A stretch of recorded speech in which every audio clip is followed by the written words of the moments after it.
It's understandable that in a time of a pandemic, our global efforts are committed to protecting as many lives as possible.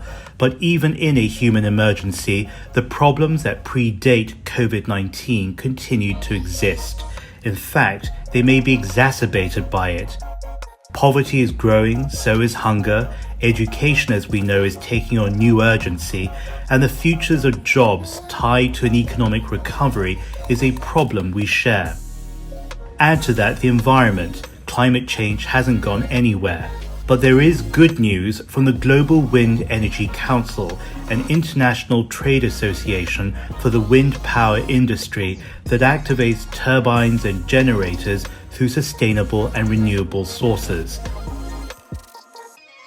Last year, it says 6.1 gigawatts of new capacity was added globally, and another 6.6 gigawatts is set to be added this year, despite the challenges brought on by the pandemic. In fact, offshore wind is being looked to as a huge player in a post-COVID recovery, a recovery that has to be green if it's to be meaningful. And while Europe is the lead region for installations, it's Asia and largely China that will drive the push to 2030, the year every government in the world has committed to meet the Sustainable Development Goals.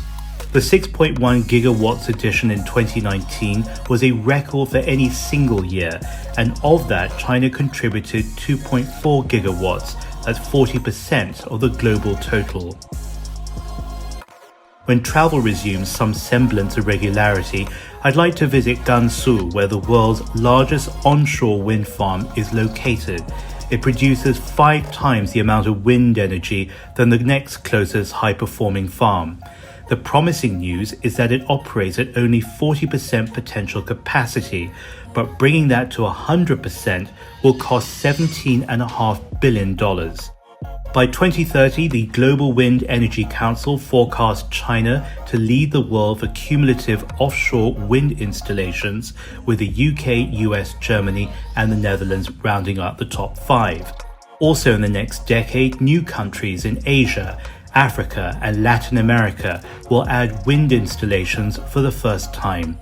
It's a sign that achieving a sustainable planet is only possible if we work together, not only for energy, but also using that to create a society that is inclusive, fair, and equitable. Our world is broken and something has to change.